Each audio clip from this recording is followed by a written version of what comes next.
नमस्कार दोस्तों, मैं आपका अपना हिमांशु ठाकुर और आप देख रहे हैं आपका अपना चैनल यूटी न्यूज नेटवर्क। दोस्तों, हमारे समूचे काशीपुर शहर, समूचे उधम सिंह नगर जिले और समूचे प्रदेश उत्तराखंड के लिए सबसे बड़ी गौरव की ये खबर मैं आप सभी के बीच लेकर आया हूं। दरअसल हमारे अपने शहर काशीपुर की बच्ची श्रद्धा गंभीर ने ऑल इंडिया सीएस एग्जीक्यूटिव के एग्जाम में 6ठी रैंक हासिल करके समूचे उत्तराखंड प्रदेश को अपने ऊपर गौरव महसूस करने का एक सुंदर कारण दे दिया है। जी हां दोस्तों, एक बार फिर सुनिए, ऑल इंडिया सीएस एग्जीक्यूटिव का वो कठिन एग्जाम जिसको देश के कठिनतम एग्जाम्स में से एक की श्रेणी में रखा गया है।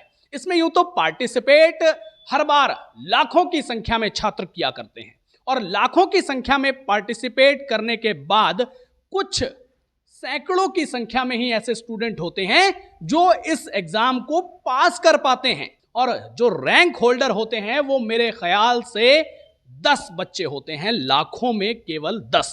और उन 10 में से हमारे काशीपुर शहर की बेटी श्रद्धा गंभीर ने 6ठा रैंक हासिल किया है। अभी श्रद्धा हमारे साथ मौजूद हैं, इनसे बातचीत करेंगे और तमाम जानकारियां लेंगे कि आखिर श्रद्धा ने इतनी बड़ी उपलब्धि जो हासिल की है उसके पीछे क्या राज है। श्रद्धा, सबसे पहले बहुत बहुत शुभकामनाएं आपको। Thank you sir. अच्छा, ये आपने ऑल इंडिया सीएस एग्जीक्यूटिव के एग्जाम में इतनी बड़ी उपलब्धि हासिल की, कैसा महसूस कर रहे हैं, कितनी खुशी हो रही है? सबसे पहले तो मैं बहुत ज़्यादा खुश हूँ, मेरे पेरेंट्स भी बहुत ज़्यादा खुश हैं और वो बहुत प्राउड है मेरे पे। और मुझे तो पहले उम्मीद भी नहीं थी, मतलब विश्वास भी नहीं हो रहा था कि मेरी ऑल इंडिया रैंक 6 आई है। बहुत टाइम लगा मुझे रियलाइज़ करने में कि हाँ, मेरी ऑल इंडिया रैंक 6 आई है। तो सब घर में बहुत खुश हैं और बहुत अच्छी फीलिंग है ये। अच्छा, कितने प्रयासों के बाद आपने ये उपलब्धि हासिल की है? सर, ये मेरा पहला अटैम्प्ट था। ये मैंने 6 मंथ्स की प्रिपरेशन के साथ फर्स्ट अटैम्प्ट में क्लियर करे हैं बोथ मॉड्यूल्स। फर्स्ट अटेम्प्ट में आपने जो है सीएस एग्जीक्यूटिव के इस एग्जाम को क्रैक कर दिया है। अब ये भी मैं ज़रूर जानना चाहूँगा कि आखिर ये आपका बचपन का सपना हम मान सकते हैं या फिर अचानक से कुछ ऐसा प्लान आया कि भाई मुझे सीएस के लिए तैयारी करनी है? क्लास 11th में मैंने जब थोड़ा रिसर्च करा कि आगे करियर में क्या करना है, तो मुझे कंपनी सेक्रेटरी एग्ज़ाम्स के बारे में पता चला। और क्योंकि मेरा इंटरेस्ट लॉ और लीगल प्रोविजंस में अच्छा था, तो इसलिए मैंने डिसाइड करा कि मैं कंपनी सेक्रेटरी कोर्स करूँगी। उसके बाद क्लास 12th ओवर होते ही मैंने CSET, जो इसका एंट्रेंस एग्ज़ाम होता है, वो मैंने दिया और फिर मैंने रिज़ल्ट क्लियर कर लिया था। तो उसके बाद फिर मैंने एग्जीक्यूटिव का एग्ज़ाम दे के 6 मंथ प्रिपरेशन करके क्लियर करा है फिर से एग्ज़ाम।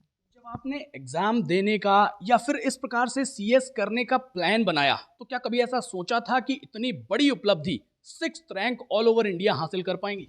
नहीं, क्योंकि मैंने जितना लोगों से सुना था उन्होंने मुझे यही बताया था कि अगर रैंक चाहिए तो कम से कम 1 ईयर की प्रिपरेशन तो आपको लगती है। बट फिर मैंने थोड़ा सा रिस्क लेके कहा कि नहीं, 6 मंथ्स में ही हम अटैम्प्ट देते हैं और देखते हैं फिर क्या होता है। तो मेरे को पास करना, बेसिकली इन एग्ज़ाम्स में पास करना ज़्यादा ज़रूरी होता है। रैंक तो एक एक्स्ट्रा ऑर्डिनरी थिंग हो जाती है। तो मैंने पास करने की कोशिश करी थी और उसी हार्ड वर्क में शायद रैंक आ गई। अच्छा, ये बताइए, सबसे पहले जब आपका रिजल्ट आया तो रिजल्ट में आपने सबसे पहले मार्क्स देखे, रैंक देखी या फिर ये देखा कि पास हुए या नहीं हुए? सबसे पहले जब रिज़ल्ट आया तो पहला फ़ोकस तो हर किसी का पास या फ़ेल पे ही जाता है। तो मैंने भी सबसे पहले पास देखा कि हाँ, मैं पास हूँ। उसके बाद मैंने एग्ज़ाम्स के नंबर्स देखे। उसके बाद क्योंकि रैंक की लिस्ट अलग आती है, तो उसके बाद हमने जब 5 मिनट बाद लिस्ट उन्होंने रिलीज़ करी तो देखा, तो उसमें हाँ, मेरी रैंक थी। तो फिर मुझे वो देखने को मिला। अच्छा, उत्तराखंड में आपके अलावा भी और भी कुछ स्टूडेंट्स हैं जिन्होंने रैंक हासिल किया है आपकी नज़र में? नहीं, शायद मेरे हिसाब से मेरे अलावा कोई नहीं है उत्तराखंड में जिसने रैंक हासिल करी है। और मुझे लगता है कि हाँ, शायद ही मैं पहली छात्रा हूँ इस ईयर में जिसने उत्तराखंड में रैंक हासिल करी। आपके लिए आपका सबसे बड़ा इंस्पिरेशन कौन है? मेरे लिए तो मेरे इंस्पिरेशन मेरे पेरेंट्स ही हैं, क्योंकि मैं उन्हें डेली देखती हूँ वो कैसे हार्ड वर्क और सेक्रीफाइस करते हैं मेरे और मेरे ब्रदर के लिए, हमारी पढ़ाई के लिए। तो मेरे लिए तो हमेशा से वही मेरी इंस्पिरेशन है। बाकी जो टीचर्स होते हैं उनकी मेंटोरशिप भी हमेशा हेल्प करती है अपने आप को इंस्पायर करने के लिए। तो यही मेरी इंस्पिरेशन है। जब आपने इतने बड़े एग्जाम को क्रैक करने का या फिर सीएस करने का प्लान बनाया और जब अपने पेरेंट्स के साथ सबसे पहले शेयर किया होगा इस प्लान को, तो कोई रोक टोक, कोई दिक्कत, कोई परेशानी या फिर कोई ऑब्जेक्शन उनकी तरफ से मिला या किस प्रकार का उन्होंने कोऑपरेट किया? नहीं, मेरे पेरेंट्स कभी मुझे कोई चीज़ करने से मना नहीं करते। उन्हें होता है कि जो करो अच्छा करो। सो उन्होंने तो बहुत सपोर्ट करा और उन्होंने स्टार्टिंग से ही कहा था कि एक चीज़ ऐसी पकड़ो जो आप बेस्ट कर सको उसमें। तो उन्होंने बहुत सपोर्टिव थे और बहुत हेल्प करी मेरी। जब भी हम किसी टॉपर का इंटरव्यू लेते हैं, चाहे वो 12th 10th या फिर किसी भी एग्जाम में टॉप किया हो बच्चे ने, या फिर किसी भी कॉम्पिटिटिव एग्जाम का टॉपर हो, तो जब भी अगर उनके इंटरव्यूज लिए जाते हैं तो वो अक्सर बोला करते हैं कि हम 10 घंटे लगातार पढ़ाई किया करते थे, हम 15 घंटे लगातार पढ़ाई किया करते थे, हम 8-8 घंटे लगातार पढ़ाई किया करते थे। इसको लेकर के आपका क्या रिस्पॉन्स है? क्या वाकई आप भी 8-8 10-10 15-15 घंटे पढ़ते थे या फिर क्या? मैं ऑन एन एवरेज 8 घंटे तो पढ़ती थी दिन में, क्योंकि क्लासेस ही कम से कम 6 घंटे की होती थी। उसके बाद आपको रिवीजन करना होता था, तो 8 घंटे तो पढ़ते थे। बट हाँ, मेरा ये कोई ऐसे मोटिव नहीं था कि 15 घंटे पढ़ना है दिन में। मुझे ये होता था कि जो टारगेट्स मैं डेली सेट करती हूँ मैं उन्हें अचीव कर लूँ, और उसके बाद अगर मेरी टारगेट्स अचीव हो जाते हैं तो मेरा काम पूरा हो जाता था। तो मैं उसके बाद पढ़ाई नहीं करती थी। बट हाँ, ये है कि ऐसा कुछ नहीं होता कि आप 15 घंटे पढ़ो तो ही आप इस पेपर को पास कर सकते हो।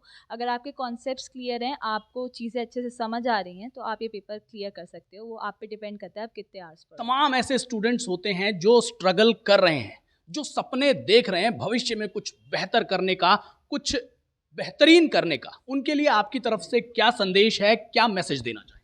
मैं यही कहूँगी कि आप लोग हार्ड वर्क करते रहें, क्योंकि स्ट्रगल करना लाइफ में बहुत इंपॉर्टेंट है। और आप हार्ड वर्क करते रहें, अपने कॉन्सेप्ट्स क्लियर रखें, अपने टारगेट डेली बनाएं और अपने आप को फोकस रखें, तो आप श्योरली सक्सेस पाएंगे। मनोज मिश्रा जी, जो कि काशीपुर के कॉमर्स एजुकेशन डिपार्टमेंट के एक बहुत बड़े नाम के रूप में जाने जाते हैं, वो भी हमारे साथ यहाँ मौजूद हैं। इनसे जानेंगे कि श्रद्धा की इस उपलब्धि को लेकर के मनोज जी क्या कहना चाहेंगे। जी सर, क्या कुछ कहना चाहेंगे? देखिए हिमांशु भाई, सबसे पहले तो श्रद्धा को बहुत बहुत बधाई, इनके जो माँ बाप हैं उनको बहुत बधाई। हर बच्चे की सफलता के पीछे हम कहते हैं बच्चे की मेहनत है, लेकिन मुझे लगता है कि सबसे पहले उसके जो पेरेंट्स हैं बच्चे के, उनकी मेहनत का ही नतीजा है कि बच्ची इतना अच्छा कर पाई है। उन्होंने जिस तरह का इन्वायरमेंट दिया, ये हमारे कॉलेज की, ज्ञानार्थी मीडिया कॉलेज की बीकॉम फाइनेंशियल अकाउंटिंग की बच्ची है।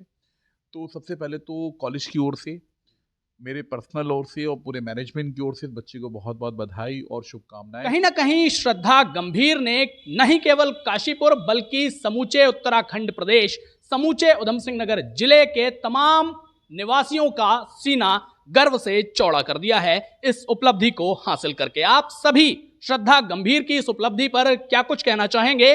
कमेंट सेक्शन में अपनी राय जरूर दे सकते हैं। धन्यवाद।